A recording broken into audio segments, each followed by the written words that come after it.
하나님 말씀 함께 보겠습니다. 고린도 후서 6장 11절에서 13절 말씀 함께 보시겠습니다.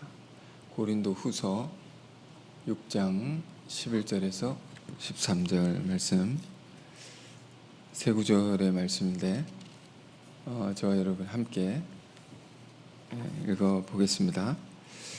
시작. 고린도인들이여, 너희를 향하여 우리의 입이 열리고 우리의 마음이 넓어졌으니 너희가 우리 안에서 좁아진 것이 아니라 오직 너희 심정에서 좁아진 것이니라. 내가 자녀에게 말하듯 하노니 보답하는 것으로 너희도 마음을 넓히라. 아멘. 오늘 고린도후서 6장의 말씀을 여러분과 함께 나누고자 합니다.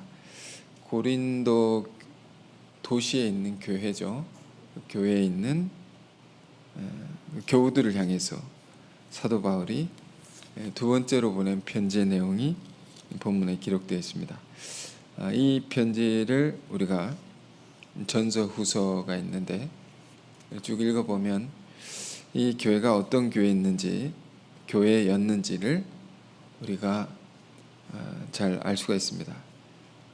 고린도라는 도시는 여러분 아시다시피 매우 상업적인 도시였고요, 군사적으로도 전략적인 요충지였기 때문에 이것에 많은 사람들이 있었고 매우 큰 도시였습니다.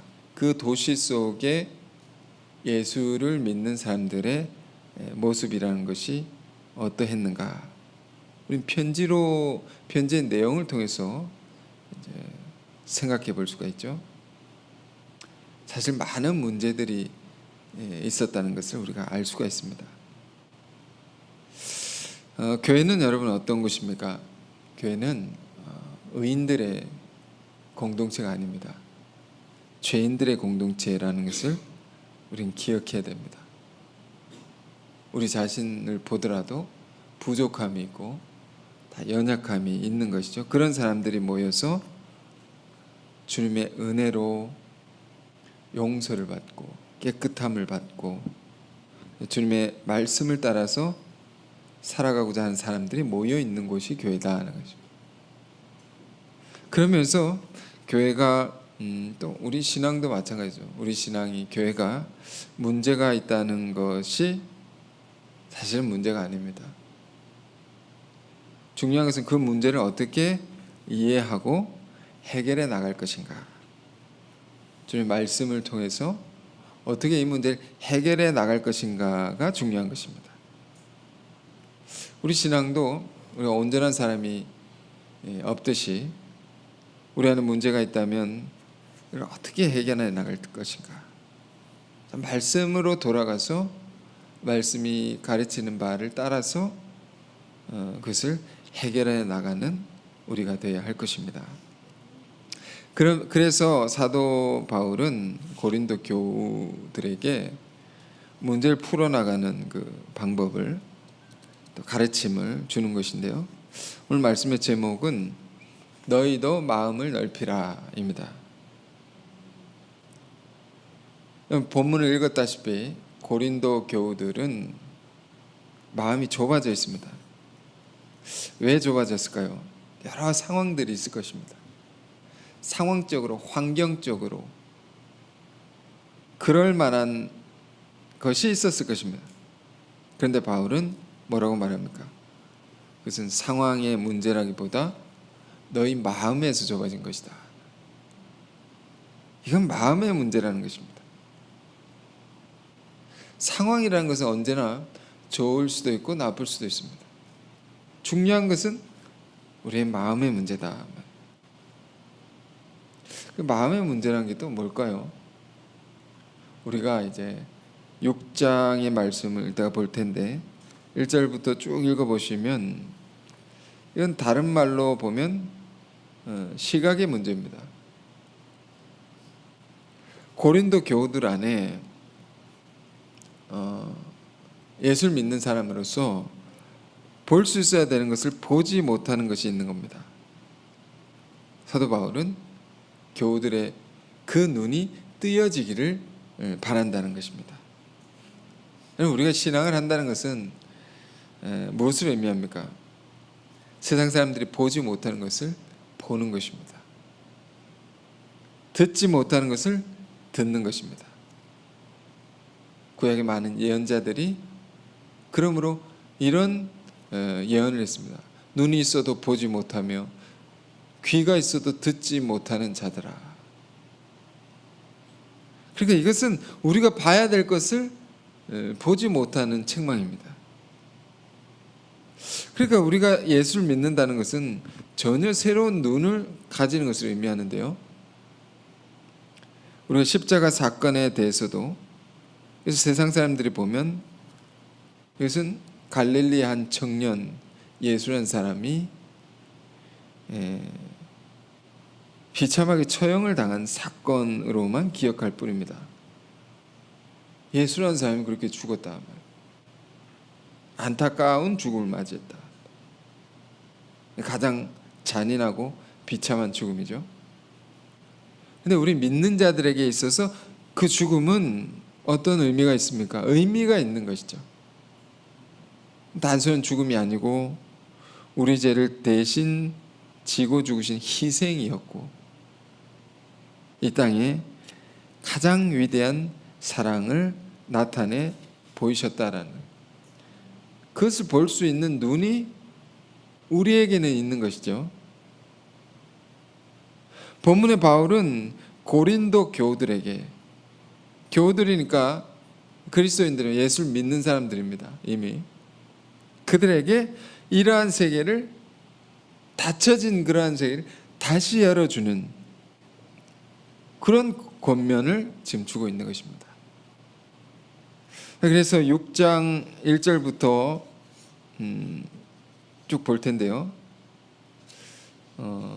오늘은 제가 조금 성경을 더 잘 이해하기 위해서 쉬운 번역, 공동 번역으로 여러분과 읽고자 합니다. 여기 준비가 되어 있으니까요. 화면을 참조해 주셔도 좋겠습니다. 6장 1절 이렇게 말합니다. 우리는 하나님과 함께 일하는 사람으로서 여러분에게 간곡히 부탁합니다. 여러분이 받은 하나님의 은총을 헛되게 하지 마십시오. 하나님의 은총을 헛되게 하지 말라는 겁니다. 은혜, 은총을 헛되게 하지 말라. 이제 우리 개역개정 성경에는 은혜를 헛되이 받지 말라. 반대의 말은 무엇일까요? 은혜를 잘 받으라는 거죠. 은혜를 잘 받는다는 것은 뭘까요? 은혜는 예수 그리스도께서 우리 죄를 대신해서 자기 생명을 주기까지 한 희생이고 사랑입니다. 이걸 은혜라고 하는 거죠. 이걸 받아들인 것을 뭐라고 합니까? 믿음이라고 합니다. 믿음. 우리는 로마서를 통해서 늘 배운 것이 오직 의인은 믿음으로 말미암아 살리라. 이 말씀이 무슨 것을 의미했습니까? 늘 우리에게 베푸시는 하나님의 은혜를 기억하고 그 은혜를 힘입어서 살아가는 그 삶의 방식을 얘기하는 것입니다. 믿음으로 살아간다는 것, 은혜에 힘입어 살아간다는 말입니다. 그것을 헛되이 받는다는 것, 은혜를 헛되이 받는다는 것은 뭐냐면 그 은혜를 잃어버리고 자신의 행위와 공로로 살아가는 것을 의미합니다. 자기의 힘과 능력을 의지하고 자기 의를 드러내면서 살아가는 것입니다. 사실 고린도 교회는 이러한 문제에 처해 있는 것입니다. 은혜를 잃어버리고 은혜에 힘입어 살아가지 않고 자기의 행위를 의지하며 자기의 의를 드러내며 그러므로 많은 문제가 일어난 것입니다. 우리 신앙도 마찬가지. 망가진 문제가 다 어디서 생기는가? 은혜를 헛되이 받을 때 오는 것입니다. 항상 우리가 살아가는 것에 있어서 우리 믿는 자의 삶에서 중요한 것이 무엇입니까? 이런 말이 있습니다. 내가 주님께 무엇을 할 수 있을까? 무엇을 해야 되는가? 우리는 예수를 믿고 이런 것을 고민하게 되죠. 그러나 이보다 더 중요한 것이 있다 말입니다. 주께서 나에게 무엇을 베푸셨는가? 주께서 나에게 무엇을 행하셨는가?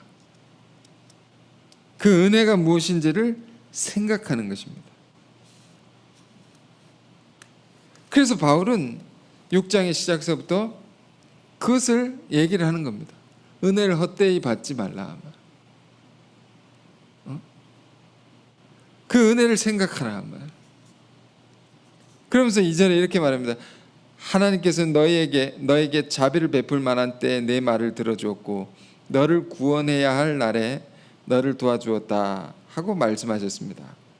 지금이 바로 그 자비의 때이며 오늘이 바로 구원의 날입니다. 자, 이런 예언이 있었다는 겁니다. 바울은 누군가를 가르칠 때 항상 말씀으로 가르치는데요. 바울 시대의 말씀이란 것은 구약의 율법과 예언이죠. 하나의 예언을 끄집어내서 얘기를 하고 있는 것입니다. 어떤 예언이 있는데 그 예언이 가리키는 날이 오늘이고 우리가 사는 지금이라고 말하고 있는 것입니다. 어떤 예언을 바울이 끄집어내서 얘기를 하고 있는 거예요. 이사야서 49장 8절인데요. 이렇게 되어 있습니다. 49장 8절에 여호와께서 이같이 이르시되 은혜 때에 내가 내게 응답하였고 구원의 날에 내가 너를 도왔도다. 내가 장차 너를 보호하여 너를 백성의 언약으로 삼으며 나라를 일으켜 그들에게 그 황무하였던 땅을 기업으로 상속하게 하리라. 아멘. 이것은 이스라엘의 회복을 가리키는 예언입니다. 무너진 것이 다 회복되리라는 예언인데요. 그 여기서 말하는 은혜 때 내가 내게 응답하였고 구원의 날에 내가 너를 도왔도다. 그 날이 온다는 겁니다. 근데 바울은 고린도 교우들에게 그 날이 언제냐? 지금이라고 말합니다. 지금이다. 지금이 은혜 때이고 우리가 사는 지금이 구원의 날이라고 말하고 있습니다. 좀 이해할 수 없는 말이죠. 지금 고린도 교회는 사실 여러 가지 어려움에 처해 있습니다. 분쟁의 문제, 교회 안에 여러 가지 죄악의 문제, 세상적인 것들이 교회 안에 들어와서 교회가 굉장히 어지러워져 있고 은혜를 다 소멸한 상태고 아주 어려워져 있습니다. 그런데 바울이 말합니다. 지금 이 어려운 때가 은혜의 때다. 구원의 날이다. 심지어 고린도 후서 1장을 보면 우리가 본 말씀이 고린도 후서 6장인데요. 1장 이 편지의 첫 장을 보면 바울은 심지어 이런 고백까지 합니다. 너무 심한 고난을 당해서 내가 살 소망이 끊어질 정도다. 얼마나 고생을 했는지 살고 싶지 않을 정도로 죽을 것 같다라는 정도로 이런 고생하는 상황 속에 있는 것입니다. 그런데 이것이 하나님의 가장 큰 은혜가 임하는 때라는 겁니다. 여러분 이런 것을 잘 생각하고 사시길 원합니다. 응? 하나님의 은혜가 언제 가장 크게 임하는가? 하나님의 구원의 능력이 언제 가장 크게 드러나는가? 오히려 이럴 때라는 겁니다. 너무 힘들거든 이 말씀이 생각나길 원합니다. 그렇기 때문에 더 큰 은혜가 임하는구나. 어려울수록요. 힘들수록요. 그렇기 때문에 하나님의 더 큰 구원의 능력이 드러날 수 있는 거구나 지금. 어제 그 조문을 다녀왔습니다. 한 선교사님이 부친상을 당하셔서 조문을 다녀왔는데 그 선교사님 가정의 얘기를 조금 듣게 됐습니다. 근황을 좀 묻기도 하고 듣기도 했는데, 이제 독일에서 선교를 하시다가 지금 이제 미국에 이제 가시게 됐는데, 독일에 있을 때는 그곳 선교지가 그렇게 싫고 나오고 싶더라는 겁니다. 근데 그러다가 나와 보니 향수병이 생겼다는 거예요. 이상하더라고요. 이상하다고. 그렇게 그립더라는 겁니다. 그곳에서의 삶이 쉽지는 않았지만, 힘드셨지만, 그곳에서 선교하시던 때가 굉장히 소중한 때였다라는 것을 깨달았다는 것입니다. 그래서 결론적으로 그분이 하실 말씀이, 항상 내가 있는 곳, 지금 내가 있는 곳, 내게 주어진 일을 사랑하고 열심히 해야 된다는 생각을 하셨다는 겁니다. 제가 이런 말은 좀 그렇지만 문상 가서 은혜 받았습니다. 그렇구나. 지금이 중요해요. 여러분이 처해 있는 상황, 그 자리가 중요하다는 거죠. 지금 바울이 고린도 교들이 하는 말이 이런 것입니다. 여러분 안에 지금 힘들고 어려운 현실이 분명히 있습니다. 그러나 또 기억해야 될 것은, 지금 내리고 있는 하나님의 큰 은혜가 있는 것도 분명한 것입니다. 여러분이 너무도 귀한 세계 가운데 있다는 것을 잘 깨달으십시오 라면서 말하고 있는 것이죠. 그래서 3절 이어서 보실까요? 우리가 하는 전도 사업이 비난을 받지 않기 위하여 우리는 사람들의 비위를 상하게 하는 일은 조금도 하지 않으려고 합니다.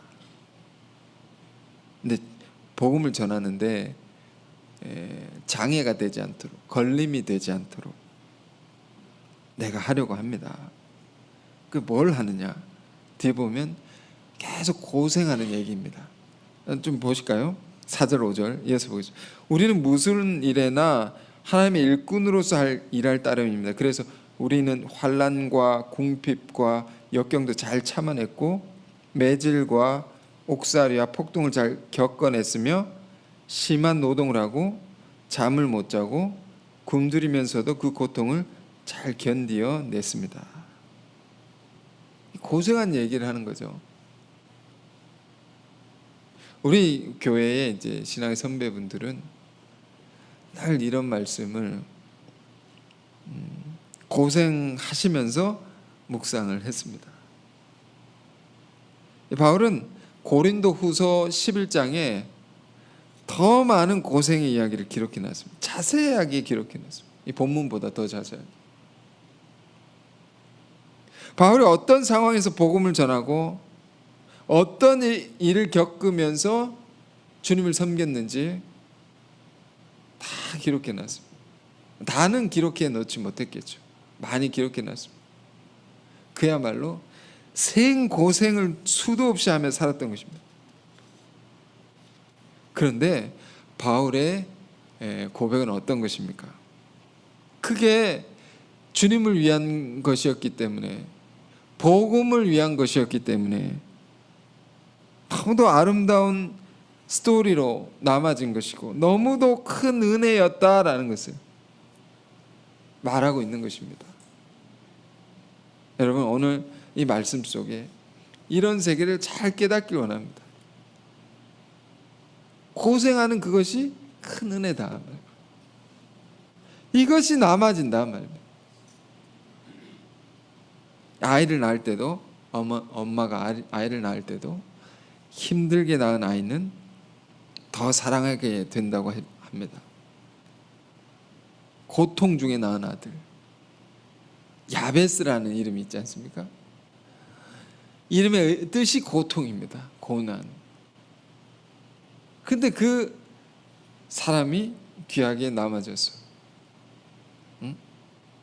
그 야베스의 기도 여러분 기억하시죠? 우리가 또 복음을 전할 때, 전도를 할 때도 정말 힘들 때에 전도한 사람이 또 귀하게 느껴지지 않습니까? 로마서 끝에 보면, 로마서 16장에 보면 바울의 동역자들의 이야기가 나옵니다. 쭉 여러 사람이 기록되어 있는데 이런 내용이 있습니다. 아시아에서 처음 맺은 열매 에베네도에게 문안하라. 아시아에서 교회를 개척하는데 처음 전도된 사람의 이름이 기록해 놨습니다. 정말 고생할 때 전도된 사람입니다. 사도행전 성경에 이런 기록들이 가득한데요. 사도행전 16장에도 보면 빌립보에서 루디아라는 여인을 만난 이야기. 그러니까 무엇을 어떻게 할 수 없을 때에, 제일 힘들 때에 전도한 사람의 이야기가 성경에 남아져 있습니다. 그래서 성경의 기록이 어떤 것인지 아시겠죠? 잘 먹고 잘 살 때 기록된 것은 하나도 없습니다. 다 고생 중에 하나님이 베푸신 은혜를 기록해 놓은 것입니다. 이게 성경의 기록입니다. 그러니까 바울이 이런 것을 말하는, 이런 세계를 말한 겁니다. 여러분이 고생하십니까? 어려움이 있습니까? 지금이 하나님의 큰 은혜가 임하는 때입니다. 지금이 구원의 날입니다. 환난과, 바울은 말합니다. 환난과 배고픔과 매맞기도 하고 감옥에 갇히기도 하고 수고하며 손이 부르트로 일도 하고 자지 못하며 밤새서 일할 때도 있고 굶기도 하고, 그런데 그런 가운데서도 자기가 어떻게 살았는가를 이렇게 간증합니다. 6절 7절 우리는 순결과 지식과 끈기와 착한 마음을 가지고 성령의 도우심과 꾸밈 없는 사랑과 진리의 말씀과 하나님의 능력으로 살고 있습니다. 이렇게 힘든 가운데서도 순결했다는 겁니다. 힘들다고 다른 길로 나가지 않고 일탈하지 않고 죄짓지 않고 그렇게 살았다는 거죠. 지식과 힘든 가운데 더 말씀을 공부하려고 하고 깨달으려고 하고 끈기 오래 참으려고 했고, 꾸밈 없는 사랑과 착한 마음을 가지고 살고, 꾸밈 없는 사랑과, 꾸밈 없다는 것은 거짓 없는 진실되게 사랑하며 살려고 했고, 진리의 말씀과 하나님의 능력으로 살고 있습니다. 하나님 말씀대로 그 가운데서 어떻게 살려고 했다 말이에요. 여러분, 이런 것이 귀한 것이죠. 이 어려울 때 이렇게 살아가는 것이 정말 귀한 것입니다. 이것이 은혜라는 겁니다. 우리도 한 세월이 지나서 어떤 좋은 추억을 회상할 때 이런 말을 할 때가 있습니다. 그렇게 어려울 때에 저분이 이렇게 우리를 도와주셨다. 그렇게 힘든 가운데 그분도 힘들었을 텐데 나에게 이렇게 말씀해 주셨다고. 이런 게 남아지는 거죠.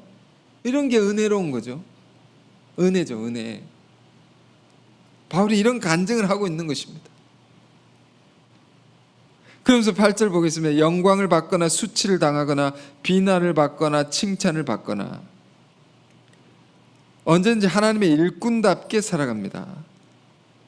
영광은 좋은 거죠. 수치는 나쁜 거죠. 비난도 나쁜 거죠. 칭찬은 좋은 거죠. 그러니까 예수를 믿으며 살아가는데 좋은 일 있고 나쁜 일이 있고 이런 일 저런 일 있을 수 있습니다.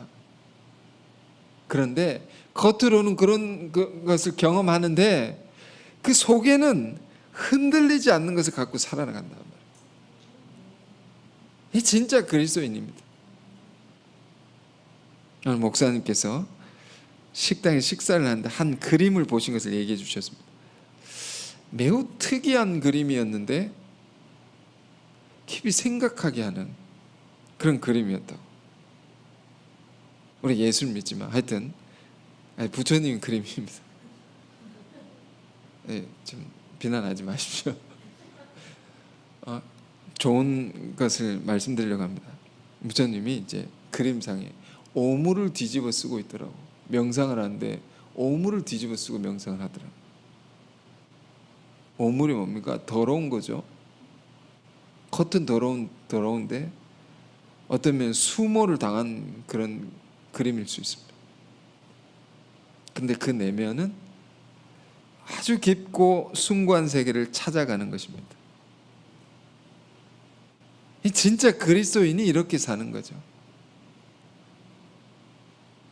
사도가 이런 말을 하고 있는 것입니다. 우리가 이렇게 살아왔습니다 라고 말해요. 우리가 누굽니까? 바울 자신을 통해서 포함해서 그와 함께 있는 동역자들입니다.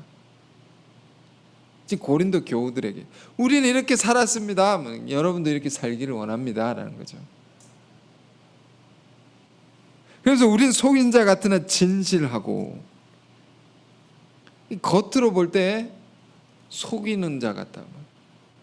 근데 속은 진실한 것을 갖고 사는. 우리 복음을 전할 때 항상 이런 것을 경험하게 됩니다. 세상 사람들 볼 때는 예수를 믿으세요, 교회를 다니십시오, 뭐 이런 말을 하지 않습니까? 이 겉모양이 좀 그렇게 아름다워 보이지 않습니다. 사정하는 것처럼 보이고. 그래, 전도자 안에는 뭐가 있어야 하는 것입니까? 다른 걸 품고 있는 것이죠. 영을 향한 사랑과 이런 걸 품고 사는 거죠. 요한복음 4장에 예수님이 그렇게 하셨습니다. 사마리아 여인을 만났는데 대낮에 말을 걸으십니다. 물을 좀 달라고. 여러분 아시다시피 유대인들은 사마리아인과 말을 하지 않았습니다. 대화를 하지 않았습니다. 왜?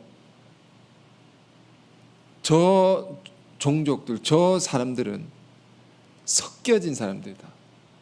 거룩한 백성이 세상과 섞여진 혼혈인이다 말이에요. 섞여진 사람들, 더럽혀진 사람들이다. 저 사람들과 말을 하면 부정해진다고 해서 대화를 안 했습니다. 근데 더군다나 여자에게 말을 건다는 거, 대낮에, 이거는 굉장히 손가락질을 받을 만한 그런 행위입니다. 근데 예수님께서 그런 대낮에 사마리아 여인에게 물을 달라고 말씀하십니다. 이상하죠? 그래서 바로 사마리아인이 묻습니다. 당신 유대인이고 남자인데 왜 나에게 물을 달라 하십니까? 이상해 보인단 말이에요. 속인 자 같단 말입니다. 근데 예수님 뭐라고 대답하셨어요? 여러분 잘 아시죠? 물을 달라고 하는 이가 누구인 줄을 네가 알았더라면 네가 나에게 구하였을 것이다. 내가 물을 너에게 달라고 하지만 사실은 네가 나에게 달라고 해야 되는 것이다. 내가 더 귀한 것을 주려는 것이다. 내가 너를 구원할 자다라는 것을 이 내면에 이렇게 갖고 계신 것입니다. 우리가 이런 사람들입니다. 이렇게 사는 사람들입니다. 속인 자 같으나 진실하고 진실하다. 이름 없는 자 같으나 유명하고 죽은 것 같으나 이렇게 살아 있습니다. 또 아무리 심한 벌을 받아 죽지 않으며. 저기 9절 앞부분에 이런 말을 주목해 보십시오. 이름 없는 자 같으나 유명하고. 우리가 그리스도인들의 삶이라는 것은 그런 것입니다. 세상에서는 빛과 소금이 된다고 하죠. 특히 소금이라는 건 녹아지고 녹아지는 거죠. 이름 없이 빛도 없이 감사하며 섬기리라, 찬송가 가사가 있듯이 믿는 자는 이렇게 사는 것입니다. 그러나 우린 유명한 자요, 하늘나라에서는 정말로 유명한 사람들인 것을 정말로 생각하고 사시기 바랍니다. 왜 그렇습니까? 예수님이 직접 전해주신 비유 중에 누가복음 16장을 보면 아주 이렇게 신기한 사실 하나가 있습니다. 16장에 보면 예수님이 직접 주신 비유인데요, 그 비유 중에 이런 비유, 부자와 나사로의 비유입니다. 부자와 나사로의 비유입니다. 부자와 거지의 비유가 아닙니다. 부자는 이 땅에서 부유하게 살았지만 이름이 없는 사람입니다. 이름이 없습니다. 부자라고 했지 않습니까? 보통 명사죠. 근데 나사로, 부자와 나사로 비유입니다. 나사로는 고유명사입니다. 그는 이 땅에서 가난하고 힘들게 살았지만 하늘나라에서 나사로라는 이름이 기억됩니다. 이름이 있단 말입니다. 유명한 자요. 어떻게 그렇게 될 수 있었느냐. 그 이유는 여러분이 이 비유의 뜻을 깊이 배운 바가 있을 것입니다. 나사로는 이름이 있구나. 이 땅에서는 이름 없었습니다. 거지였습니다. 비참했습니다. 그런데 하늘나라에서는 나사로야. 넌 땅에서 고생을 했지만 하늘에서 위로를 받는다. 그러니까 유명한 자다 말입니다. 무명한 자는 유명한 자. 죽은 것 같으나 살아있고 죽는 것 같은데 산단 말입니다. 죽을 것 같은데 하나님이 살리신단 말입니다. 우리가 하는 일들을 보면 항상 그렇습니다. 이렇게 해서 뭐가 되겠나 싶은 일들이 굉장히 많죠. 이렇게 해서 정말로 될까? 왜? 하나님의 일을 하는 데 있어서 우리는 항상 부족하기 때문입니다. 어떤 경우는 어처구니가 없이 실수도 하고, 어떻게 이런 사람들을 통해서 하나님은 큰 일을 하시려는가? 망할 것 같아 말이에요. 그런데 망하지 않는단 말이에요. 왜? 우리는 어처구니 없이 연약해도 하나님 붙들고 계시기 때문에 끊어지지 않는다. 생명력이. 슬픔을 당해도 늘 기뻐하고 가난하지만 많은 사람 부유하게 하고, 우리가 하는 일들이 그런 것입니다. 우리가 하는 삶의 헌신의 모든 것들이 이러한 것입니다. 많은 이들을 부유하게 하게 한다. 아무것도 가진 것이 없지만 사실은 모든 것을 가지고 있습니다. 사실은 모든 것을 가지고 있습니다. 이게 사실이다 말. 지난주 중에 사도행전 3장의 말씀을 다시 보게 되는데요. 그 베드로 사도가 날 때부터 못 걷게 된 사람, 안진뱅이를 이렇게 세웁니다. 40년, 태어난 지 나이가 40살이 된 사람인데 한 번도 걸어본 적이 없는 사람입니다. 이렇게 세우는데 무엇으로 이렇게 세웁니까? 여러분 너무 잘 아시는 말씀이 있습니다. 은과 금은 내게 없거니와 내게 있는 것은 너에게 주노니 곧 나사렛 예수 그리스도의 이름으로 일어나 걸으라. 그 손을 잡아 일으키니 그가 걷기도 하고 뛰기도 하며 하나님을 찬미하니. 사도의 삶이 그랬단 말입니다. 은과 금이 없었다라는 거예요. 소유가 없는 분들은 이 말에 위로받기를 원합니다. 사도들이 없었다. 아무것도 가진 것이 없는데 많은 영혼을 살려냈다. 그러니까 돈으로 하는 것이 아니구나. 하나님의 일이 그걸로 하는 역사가 아니구나. 이거를 깨달을 때 그를 통해 하나님이 일하신다. 아무것도 가진 것 없는데 모든 사람을 살려낼 수 있는 능력을 가진 것이면 이거 모든 걸 가진 거죠. 지금 뭘 말씀드리고 있습니까? 진짜 그리스도인의 삶이라는 것은 이런 것입니다. 이 사도의 말씀이 나의 이야기가 될 때 우린 진짜 그리스도인이라 할 수 있습니다. 이 보면 양면이 있는 거죠. 이렇게 보면 힘들고 어렵고 가난하고 슬프고, 근데 저렇게 보면 너무도 밝고 너무도 많은 걸 가지고 풍요롭고, 이것이 그리스도인들의 실존이다 말입니다. 실제적인 우리가 살아가는 삶인 것입니다. 근데 바울이 왜 이런 것을 말하고 있을까요? 고린도 교우들에게. 참 우리도 예수를 믿고 살아가지만 늘 좋은 일만 있지 않습니다. 힘들고 어려운 일도 사실은 많이 만나게 되는 거죠. 근데 그것 때문에 우리가 우울해질 필요가 없습니다. 그것 때문에 절망할 필요가 없다는 것입니다. 왜? 그 상황을, 그 일들을 우리가 어떻게 이해하고 해석해내느냐에 따라서 많은 것이 달라질 수 있기 때문에 극복해 나갈 수 있는 그 비결을 바울이 말해주는 것인데요. 그러니까 양면이 있다라는 것은 현실적인 여러 가지 어려움이 한쪽만 보면 이제 무너집니다. 한쪽만 보면 절망합니다. 다른 면을 보아야 된다. 한쪽만을 보면 마음이 좁아집니다. 자기 안에 갇힙니다. 아, 이 일에 다른 면이 있구나라는 것을, 이 상황에 이런 깊은 뜻이 있구나라는 것을 우리 생각할 수 있어야 된다. 그러니까 바울은 믿는 자들이 직면하는, 실제적으로 마주하는 여러 가지 어려움이 없지 않다라는 것을, 분명히 있다. 그렇다 할지라도 그 안에 담겨있는 너무도 귀한 은혜가 있고 귀한 뜻이 있고 이걸 보라는 거죠. 그걸 볼 수 있는 눈을 가지라 하는 거예요. 그 눈을 가지면 마음이 이렇게 넓어집니다. 마음을 넓히라. 그래서 마지막에 이렇게 말합니다. 고린도 교우 여러분, 난 여러분에게 숨김없이 다 말하였고 내 마음은 여러분에게 활짝 열려 있습니다.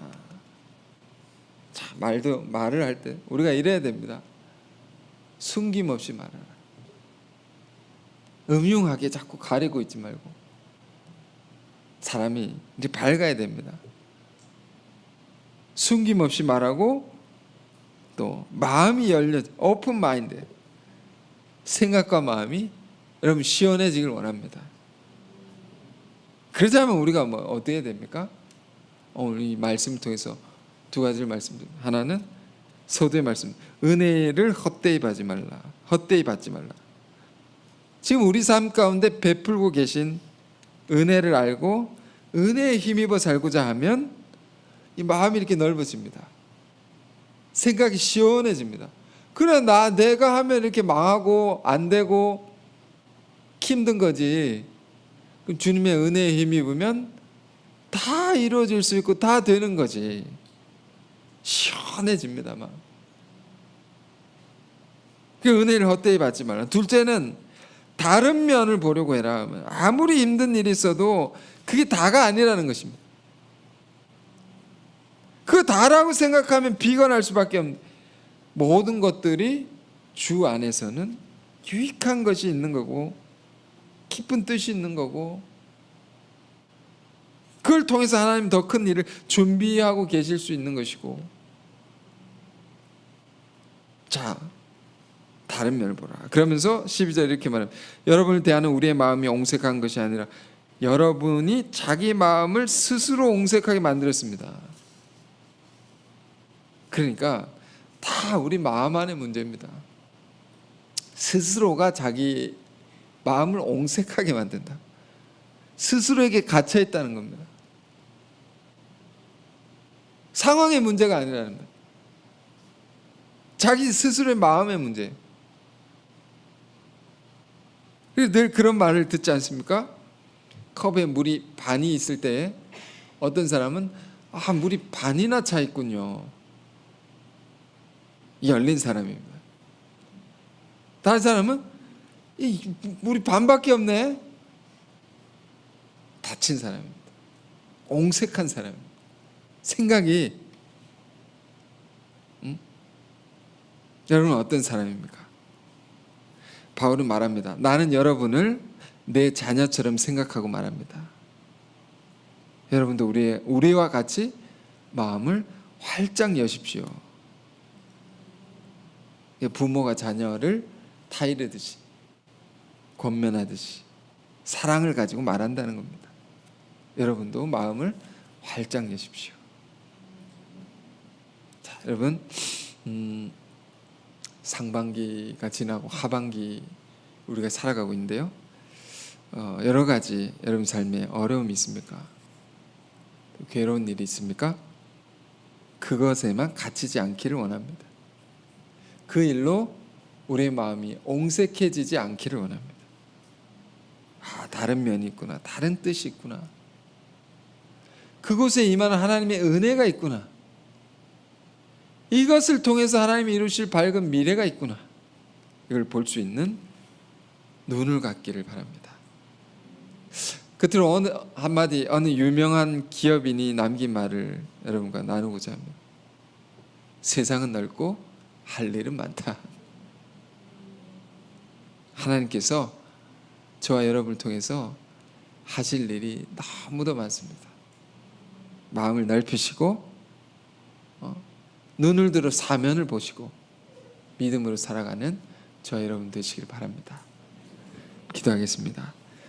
사랑과 은혜가 크신 주님, 우리가 하나님의 은혜를 헛되이 받지 않게 하옵소서. 우리가 우리의 마음이 옹색해지지 않게, 좁아지지 않게 하여 주옵소서. 우리가 주님이 가신 길을 따라가면서 주를 믿고 살아가면서 겪는 여러 가지 어려움들이 있지만 그것들로 인해서 우리의 믿음이 흔들리지 않게 하옵소서. 우리 삶 속에 담겨 있는 하나님의 깊은 뜻을 발견할 수 있는 눈을 허락해 주옵시고, 이미 은혜 가운데 있는 우리 삶을 깨달아서 감사하며 살게 하옵소서. 우리의 마음을 활짝 열게 하여 주시고 큰 믿음을 가져 소망이 가득한 미래를 열어나가게 하옵소서. 예수 그리스도 이름으로 기도했습니다. 아멘.